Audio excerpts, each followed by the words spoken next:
নিরামিষ ওলের এই রেসিপি বাড়িতে একবারও না ট্রাই করে থাকলে একবার হলো বাড়িতে ট্রাই করে দেখতে পারেন। খেতে হবে দুর্দান্ত টেস্টি ও লোভনীয়। নমস্কার বন্ধুরা, অমৃতারানী কুকিং চ্যানেলে সবাইকে স্বাগত জানিয়ে আবারও হাজির হয়েছি।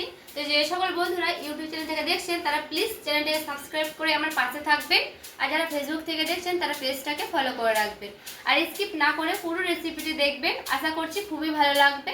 তো চলুন রেসিপিটি শেয়ার করা যাক। দেখুন বন্ধুরা, নিয়ে নিয়েছি ওল, আর দেখুন ওলটা কত সুন্দর একেবারে কিন্তু টাটকা রয়েছে।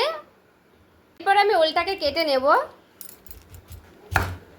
তো ওলটাকে কিন্তু এই খোসাগুলো ছাড়িয়ে নিতে হবে। তো এইভাবে আমি ওলের খোসাগুলোকে দেখুন কেটে নিচ্ছি। খুব ভালো করে কিন্তু এইগুলোকে হালকা করে আমি কেটে নিচ্ছি, সাইডগুলো মানে খোসাগুলোকে খুব সুন্দর করে কেটে পরিষ্কার করে নেব। আমি খুব ভালো করে দেখুন দুটারই খোসাটা ছাড়িয়ে নিয়েছি। এটা পরিষ্কার করে একটু খোসাটা ছাড়িয়ে নিতে হবে। এরপরে এই ওলটাকে একটু ডুমু ডুমু করে কেটে নেব। তো ওলটা আমি খুব বড় করব না, ছোট ছোট করে কেটে নেব। এই যে এইভাবে কিন্তু আমি করে নিচ্ছি। আজকে এইভাবে কিন্তু রান্না করব, একেবারে ছোট ছোট করে, খুব একটা বড় বড় করব না ওলগুলো। আর এখানে কিন্তু ওলটা আমার এইভাবে কেটে নিচ্ছি সবগুলোকেই। আর ওলের রেসিপি তো খেতে খুবই ভালো লাগে এখানে বন্ধুরা। তো আমি এইভাবেই কিন্তু খুব ভালো করে কেটে নিচ্ছি, তারপরে ফিরে আসছি। আর এখানে দেখুন খুব ভালো করে কিন্তু আমার এই ওলটা কাটানো হয়ে গেছে। দেখুন কতগুলো কিন্তু হয়েছে ওলটা। তারপরে দেখুন ওলটা আমি একটা বাটিতে ঢেলে নিলাম। দেখুন আমি একটা কড়াই বসে নিয়েছি, কড়াই দিয়ে দিচ্ছি জল। তারপরে দেখুন ওলটা আমি দিয়ে দিচ্ছি সেই জলে, হালকা করে দিয়ে দিচ্ছি লবণ। এটা দিয়ে একটু ভালো করে নাড়াচাড়া করে নিচ্ছি। আমি দিয়ে দিচ্ছি ঢাকা।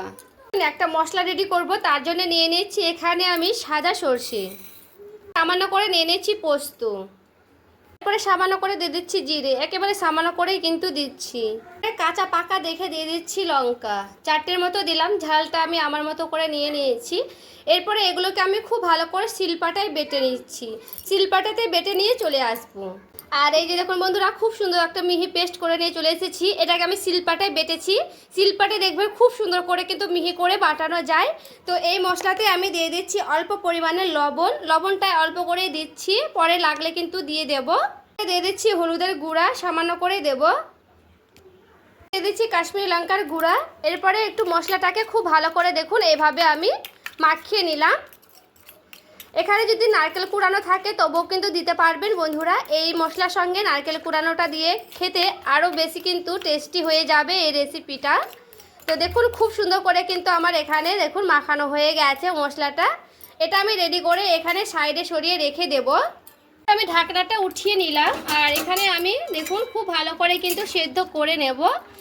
এখানে আমার প্রায় যেন 80% থেকে 90% সেদ্ধ হয়ে যায়। আমি একটা খুন্তি দিয়ে দেখুন ভেঙেও দেখাচ্ছি। দেখুন খুন্তির ভিতরে কিন্তু ঢুকে যাচ্ছে, তার মানে কিন্তু আমার এখানে প্রায় 80% থেকে 90% সেদ্ধ হয়ে গেছে। এরপর আমি এটাকে জল গিলে ফেলে দেব। এরপর দেখুন কড়াইটা আমি হালকা করে একটু পরিষ্কার করে নিলাম। দেখুন একটা শুকনো লঙ্কা নিয়েছি। এখানে আমার হালকা ভাজা মশলা লাগবে, তার জন্য দিচ্ছি একটা শুকনো লঙ্কাকে ভেঙে 2 টুকরো করে নিয়েছি। এখানে আমি দিয়ে দিচ্ছি কটা দানা গোলমরিচ। এরপরে সামান্য করে দিয়ে দিচ্ছি ধইনা। দেখুন অল্প পরিমাণেই দিলাম ধইনাটা। আমি একটা তেজপাতা নিয়েছি, তেজপাতাটা ভেঙে দিলাম, ছোট ছোট টুকরো করে দিয়ে দিচ্ছি ভেঙে। এরপরে খুব ভালো করে এইগুলোকে হালকা আমি ফ্রাই করে নিচ্ছি। দেখবেন হালকা করে ভাজতে ভাজতে গ্যাসের আঁচটা কিন্তু কমিয়ে নিয়ে ভেজে নিলে খুব সুন্দর একটা ভাজা সেন্ট বেরোবে, তখন কিন্তু জানবেন হয়ে গেছে। তো এখানে আমি হালকা করে একটু এইভাবে ভেজে নিচ্ছি। আর এখানে দেখুন খুব সুন্দর করে কিন্তু চনমনে ভাবে ফুটে গেছে। এরপরে আমি একটা থালাতে উঠিয়ে দিলাম। দেখুন আবারও আমি কড়াইটা নিয়ে চলে এসেছি। এরপরে কড়াই দিয়ে দিচ্ছি সরিষার তেল। এরপর দেখুন তেলটা আমার খুব ভালো করে কিন্তু গরম করে নিয়েছি। এখানে আমি অল্প পরিমাণে দিয়ে দিচ্ছি কালো জিরা। এরপরে হালকা যেটা ভাপিয়ে নিয়েছিলাম সেই ওই ওলগুলোকে হালকা করে আমি ভেজে নেব।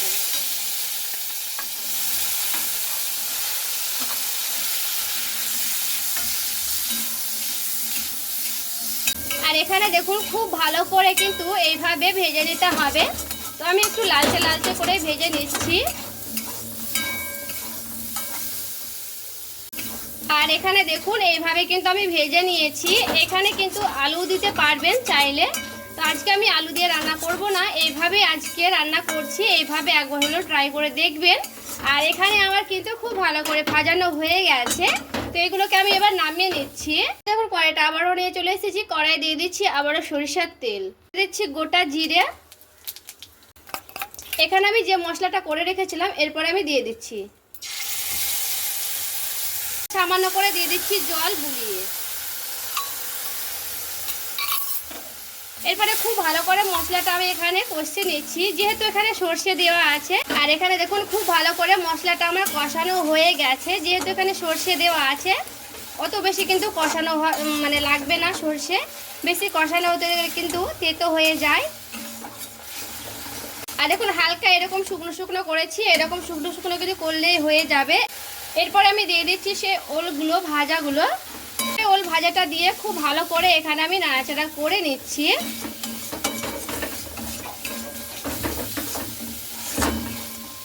একটু এভাবে নাড়াচাড়া করে নিলাম, 1 মিনিটের মতো একটু করে নিলেই হয়ে যাবে।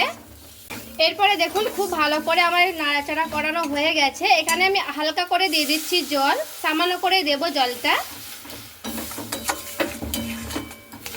যেহেতু আমার কিন্তু ওলটা সেদ্ধ হয়ে আছে প্রায়, তো তবুও হালকা আমার দিতে লাগবে, যেন ভেতর থেকে একেবারে সেদ্ধ হয়ে যায়, তার জন্য। আর এখানে দেখুন খুব ভালো করে জলটা দিয়ে একটু নাড়াচাড়া করে নিলাম। এরপরে খুব ভালো করে টকবক করে কিন্তু ফুটিয়ে নেব এই ওলগুলোকে। দেখুন যেটা আমি হালকা করে মানে ভেজে নিয়েছিলাম সেগুলোকে নিয়ে চলে এলাম। এরপরে এখানে আমি খুব ভালো করে একটা গুঁড়ো করে নিচ্ছি। আর দেখুন খুব ভালো করে কিন্তু ভেজে নেওয়ার কারণে দেখুন কি সুন্দর মুচমুচে আওয়াজ হচ্ছে।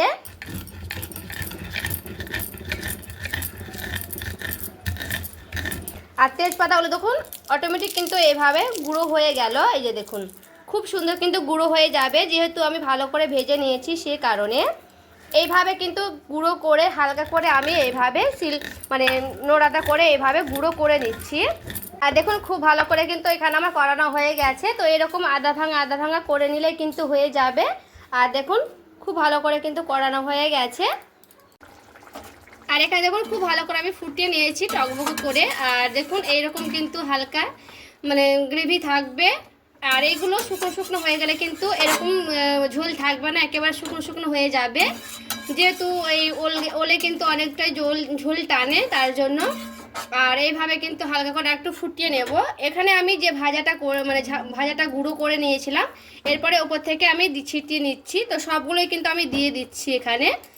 এরপরে ভাজাটা দিয়ে খুব ভালো করে এইভাবে হালকা করে একটু নাড়াচাড়া করে নিলাম।